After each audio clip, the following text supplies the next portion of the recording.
Hey, Rawhide fans, I'm Jill Gear, and I'm sitting down with Kevin Ginkel, who was with the Diamondbacks. He was with the Rawhide in 2018. Kevin, thank you so much for speaking with me today. Absolutely. Glad to be on. Thanks, Kevin. So, how are you doing? I know everyone's experience with the stay-at-home order is different, but how are you handling it? It's going pretty well. I feel as though the times are very weird. It's kind of uncharted waters for everyone. And I think for the most part, for me, I think I feel as though if I get something accomplished every day, I feel like I'm, you know, going to go to bed, in a good spot. So as long as I'm throwing, as long as I'm doing outdoor activities and just staying active, I feel like I'm going to get a lot out of everything. So it's a little different. It's odd, but if I have something to look forward to and get accomplished, then I'm going to be in a good spot. So What are you doing other than working out, pitching, baseball-related stuff? What are you doing to pass the time? I've been biking. I live in Scottsdale, so I've been biking a lot of trails around here and been trying to see new spots that I haven't necessarily seen before. I've also hiked a little bit, and I feel as though, it's a safe way to be, to distance from someone. So, and I feel like I'm getting a lot out of it. So, those two things especially have kind of helped me stay active and keep me in good cardio shape. So, those are just a couple of things that come to mind. Right. So, let's get right into it and flashback. August 5th was your debut. When did you find out that you got the call up? So I got the call up after one of our day games, and it just kind of happened so fast, and it's a moment that every young professional ball player or even a young kid looks forward to, and I'm just so thankful that I found out and I had time for my family to come out and see me pitch and pitch at Chase Field, and it was such a whirlwind day. And I'm just thankful that I had a lot of family and friends in the stands to be able to watch me and kind of experience my biggest day that I've looked forward to. So, but yeah, it was just a crazy day, getting the call, and I really didn't get any sleep the night before, and it's just something I don't even need to write down. It's just something that'll be in my head for the rest of my life. So, Yeah, what was it like walking into Chase Field for the first time? pretty surreal. I remember, walking into the locker room, meeting all the players, just kind of taking everything in, so to speak. Talked to Tori, the manager, and talked about what they expect of me and everything, and saw the coaching staff and what their plan is for me and my pitching coach and whatnot, and then I went onto the field before we stretched and stuff, and I'm like, wow, like I'm actually at a big league ballpark, not as a fan but as a player. And it's crazy because you watch all these games on TV, and then you're like, wow, like how's everything done? And it's just like any other baseball game that we play, and but there's TV cameras on you, there's more fans, more eyes on you, so there's a little bit more to it. And so it's just I'm one of those people that tries to go about my day the same, and try and have a level head with everything. So I didn't try and build it up very big, but at the same time I was very nervous, had a lot of butterflies for Yeah. that first game. Yeah, it's something that you've worked for your entire life, essentially. So I can see how it'd be hard to try to stay level headed there. What was it like warming in the pen when you had an idea that you're probably going to be going into the game soon? Yeah, so there's the story behind that is, I'm more. So Robbie Scott was pitching that inning. He started the inning, and I remember I got a phone call down, and my bullpen coach Mike Fetters told me, he said, "Hey, we want you ready for JT Realmuto." I'm like, okay. So I kind of get going, and I'm not really breathing, and he's like, "Hey, dude, just chillax, breathe. It's gonna be okay. No, not everything's gonna be fine. Just go about your business, enjoy it, okay?" So that kind of calmed me down a little bit. But I remember Robbie Scott gave up. I think it might have been a walk or a single. So there are two men on base with one out. and Real Muto was coming up, and I got the call into the game. And I'm like, okay, well, I did not picture this at all. I was thinking, oh, I'm going to come into the inning, clean slate, try and get 3 outs, but I got to somehow, get out of the inning with, not letting any runs score. So, I faced him, and I struck him out, which was an awesome moment. And kind of just a crazy thing, because I was like, all right, I just struck out an all-star caliber catcher. So, okay. And I think Gene Segura was up next. He hit a single, and that run scored. But I was able to get out of the inning after that, and I came into the dugout, and I was like, "Holy cow! Like what just happened?" So it was a pretty cool moment. It's not, I think a lot of guys have a lot of ideas how they're gonna, be in their debut. I didn't think I would be in the game with, runners on base, but it happened. So you got to be able to work around that and stuff. So. Did you feel relief after that inning or after the game at all? Not necessarily. No, I wouldn't say so. I think I was just excited. I remember getting back to my room after the night was over with, and after I spent time with my family and friends, and I'm like, gosh, like my heart is still racing. Like I feel like I'm still at the field. Like I just have those, like that. I don't know, those butterflies and stuff. Yeah. So,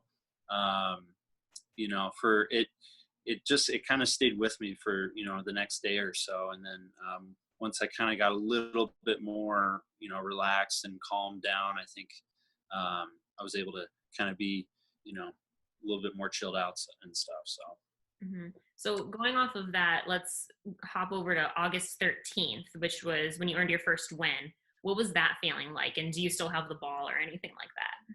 I do. I have the scorecard actually. Okay. So I remember came into the game, and we were at Coors Field, and our bullpen, I believe, I don't know if we were short any guys, but we had a very limited amount of guys that needed to throw. And I remember they wanted to stretch me out for 2 innings, and I think Zach Gallen started that game, and he only went, I think it was like 4 innings because he reached his pitch count. And so it kind of had to be a bullpen game. And I came in and threw 2 shutout innings, and we had the lead. And I remember, like, after the game, I saw that I got the win. And I was like, oh, wow. Like, I didn't even think of it at the time, like I was eligible for the win. But after the game, I found out, I got the scorecard, I got showered with beer in the locker room after the game. So anytime you get your first win or first save, you get one of those. So that was a pretty cool moment. But yeah, it was, I had a lot of firsts this past season in my short time, but I'm looking to build off that. So. Mm-hmm. So from August 5th, your debut, to the 13th, your first win, how much did your nerves kind of calm down in between then? How long did it take you to chill out, basically? I thought after the home series against the Phillies we had here, and we went to LA to play the Dodgers, I was pretty excited just because there were so many people there. It's one of the most iconic stadiums to ever be at and play at. So I was kind of on edge then. And then after that, I think I kind of toned it down a little bit. So yeah, right once we got to Colorado, I was like, okay, like I can do this. Like, doesn't matter who you are, anyone can do this job. And I felt like I was capable to do it. And I felt confident in myself. It's not like I wasn't, but I was just so excited, and I'm like, I really want to come out and impress. So I just kind of had that mindset, and it kind of carried me forward. So. Mm-hmm. Cool. So let's go back to the Rawhide 2018. You started the year with the Rawhide, and you did really, really well out of the pen. You had 20 appearances with an ERA that was lower than 1. But do you have a favorite memory on the field from the Rawhide? I do. There was one outing where it was early in the year, and I think we were playing the San Jose Giants, and it was a 2-1 ball game. We had the lead, and it was the 8th inning. I gave up like a leadoff triple to start the inning, and I believe I got out of that 8th inning without the run scoring, and I finished the inning with a strikeout, was fired up. And, everybody in the dugout's going nuts. I sit down. Um, Joe Mather tells me I'm going back out for the next inning. I'm like, okay, go back out. Give up another leadoff triple to start the inning. I'm like, goodness, okay, here we go again. Huh. And I got out of it, no runs, got all 3 outs. I think I had a strikeout or 2. And from that moment on, I was like, okay, like I can dominate these guys. Like, doesn't matter who's in the box, what's going to happen. I can have anything happen to me early on, and I'm going to find a way to get out of it. Mm-hmm. And that was kind of that key moment in the year where I was like, wow, okay, like that was a huge moment, not just for me, but for our team. And I remember, even before I got called up, I think we were kind of rolling a little bit, and we had a really good bullpen. So we had Josh Taylor. I know we had Tommy Eveld, Miguel Aguilar, I think Junior Garcia for a little bit. So we had a handful of guys that could really help out, and we had a solid pitching staff. So Yeah, definitely. So I want to touch on that. I haven't heard that story yet about the 2 triples leading off an inning. First of all, that's rare for that to happen to begin with. To lead off a triple, or rather give up a triple in both innings. And usually you don't hear where that's then 2 shutout innings. What was your mindset after those leadoff triples? Do you remember at all? I'm one of those guys where if I give up a leadoff hit, I get more frustrated. It's like a controlled frustration, I guess. I'm Let not alone like, a hit, but a triple too, I'm sure. yeah, it's like, okay, like I have to lock it in now, make better pitches, execute better, and just let it go a little bit more. And for me, like throw harder or, elevate in the zone more. And so I just felt like, okay, like I had that fight in me, like in my stomach, like I'm like, all right, let's go. Like no one's beating me today. And so I just kind of had to lock it in a little bit more and, regain my focus. So. Cool. So that was your favorite on-field memory. Do you have a favorite off-field memory at the Rawhide? Favorite off-field memory? Not necessarily. I remember being with my host family a lot. My host parents cook dinner every now and then. Mm-hmm. And they, I felt like me and my roommate Keegan Long, we got along really well. And so whenever we came home, they always liked to talk about the game, with if they were there or not. But I remember they were kind of a huge part in, being able to talk to them and hang out with them after games was kind of nice. So Yeah, I actually want to touch on that, if that's all right with you, about your host family and everything, because that's something that not a lot of people know about the minors, that you stay with host families, and a lot more teams are doing that throughout all organizations. How important is that for you? Does that help you kind of get used to Visalia and other cities? Yeah. So, coming up through the minors, at the lower levels, you have host families, and, you have different experiences with each family. You like some better than others. But I remember Carl and Carol, they were really nice with me and Keegan, and Keegan stayed with them before, the year prior. And so he was telling me they're really nice people and everything. And I just got comfortable with them very quickly. And so having, it's kind of like having second parents in a way. You talk to your parents, every so often about how you're doing, how the games are and stuff. And then you talk to them more daily because you see them. So they're like a second family in a way. And I can't thank them enough for letting them kind of take me under their wing a little bit, and having me stay at their house. And it's definitely helped me get to where I'm at now, for a lot of different reasons. So having that connection with them early on in my pro career has definitely been a blessing. So. Yeah, that's great to hear. I know the host families are really cool. It's a cool part of minor league baseball, at least in my opinion. But let's go back to you playing with the Diamondbacks and everything. What was one thing about playing for a Major League Baseball team that I guess shocked you, that you weren't expecting? That I wasn't expecting? I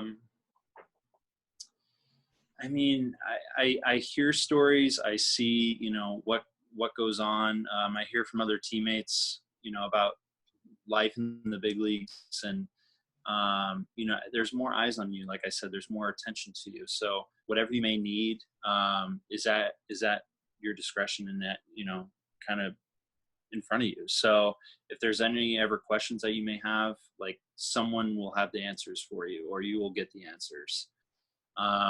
You know, Staying in bigger cities, obviously there's more opportunities to get food, or, go get a drink with someone. Like, there's that opportunity. But, I will say, like, coming up through the minors is a great way for guys to kind of, grow and, develop in a way. Cause, you have to work for it. And, it's not something that is always, you're going to be given to everyone. Like, okay, like, you gotta prove yourself and showcase yourself. So, um, you know, going from, the minor leagues, you getting all the way up to Reno, and then going up to the big leagues, where, you know, every little thing, every little attention and need you have is attended to. So, I guess more or less the attention, and, the people that are hoping that you're fresh, you're ready to go, and that you're ready to perform that day. Because when you get up to the big leagues, like, it's all about winning, Mhm. and they want to put the best product out there on the field to have you ready to perform. And so, whether that be training staff, mental coaches, uh, whoever it may be, like, they're there to help you. So, You kind of mentioned basically what everyone calls the minor league grind, and no one really fully understands it unless they've been through it or they're close to someone who's been through it. Was there a mhm. point in time during that grind where you thought to yourself, I can't do this anymore? Like, I'm done? um, I wouldn't say that I had a moment where I thought I couldn't do it. I've had, a handful of times, in 2017, where I really struggled, and, was kind of lost as a pitcher. And, I struggled with injuries to start the year, and this was my first full season in pro ball, and, kind of had a lot of things come up, and, just kind of lost my identity as a pitcher. And, I kind of needed an off season, and, a different set of eyes and a different training routine to go through. And, ever since I did that, it kind of just, I developed this mindset where it's like, I don't care who's in the batter's box. I'm gonna get him out with my best stuff that day, because I think my ability and my talent can get anybody out, no matter if it's a big league hitter or a rookie ball hitter. I think my ability and my pitching stuff, it should get anybody out. And so that's kind of the mindset I've carried, ever since I had that rough time in 2017, and, kind of figured things out. So, um, that's what really stands out to me. So, Okay. That's great though. So let's kind of look into the future now. Obviously, we want baseball back. We're not sure when it's going to happen exactly just yet. But what are you looking forward to most when baseball does start? being able to hang out in clubhouse, and, just talk to guys, joke around, enjoy each other, and have that camaraderie and that chemistry and stuff. And, um, there's no journey like going through a season, like playing professional baseball, and in the big leagues especially. So having that back will be something that a lot of guys will, look forward to, and especially me, because I think it relaxes you too. Like, being able to joke around with no matter who's in the clubhouse will help relax you and help you get ready for a game. So I think that's the thing that kind of stands out to me. And, for a guy that's in the bullpen, we try and not talk about the game more or less early on, because, the games are so long sometimes, and you got to be able to talk about different things, and, not even about baseball. It could be about anything. And so, um, doing that, I think, helps relax players, and it helps relax me. So, being around the guys again will be very nice. Yeah. And then last question for me, we talked about what you're looking forward to, but is there anything that you really want to focus on in 2020 in terms of your pitching ability, a certain pitch, or anything like that? Just build off last year. I think the first thing is staying healthy, and, as a young pitcher, you know, coming up into the big leagues last year, I really want to pay attention to my catch play. I think, you know, for how often we play catch all the time, I'm one of those guys that likes to give it my all. And so when I'm playing catch, I think I need to focus and figure out like, all right, what's going to help me get ready before a game and, you know, not be burnt out, so to speak. So getting to that point where I'm like, I'm warm, I'm not hot, but I'm good to go for a game is something that I'm going to try and focus on and just pay a little more attention to, because that's going to help me stay fresh throughout the course of the season. And so, you know, that's one thing that stands out to me. But just build off last year and keep improving and keep having that mindset that I'm the best guy out there. So that's all I got. That's great. Thanks so much, Kevin. I really do appreciate you taking the time to speak with me, and good luck. Stay safe, and hopefully baseball will start again soon. I appreciate it. Thanks for having me on, and look forward to some baseball real soon.